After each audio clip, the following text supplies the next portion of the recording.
Vilis plūdonis, rūtīši un mežavecis. Uz visiem kokiem mežā jauns guļ sniegs, un skaņas mīkstas it kā sniegu apvēlušās veids. Nu, sila rūtīšiem būs gan ko pikoties. Rau, kur tie izpaigļiem jau ceļas. Oligari vīriņi, sprīdi gari uzači, baltu taša micītas, bruna suna biksītas.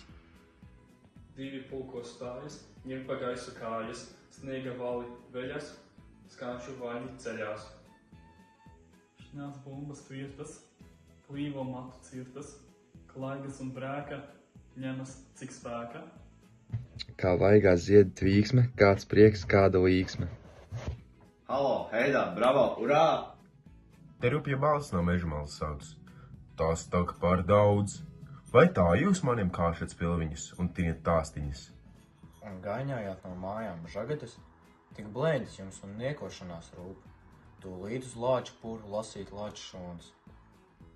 To dzirdot, pikotāji skrien un klūp, kurais patapdams. Cits paegļu pudrā, cits koka dobumā, cits rudzurgāja rūdens aparā. Un lielās zaļās acis bolīdams, un tēte ir kāpus tiem visiem solīdams, lien meža vecs atkal meža biezumā. Un atkal tukšs un kluss ir klājumā, tik iztraucāts no traču negantā. Pa lauku laukiem zaķis aizlinkā. Treneri, priecīgus Ziemassvētkus un laimīgu jauno gadu!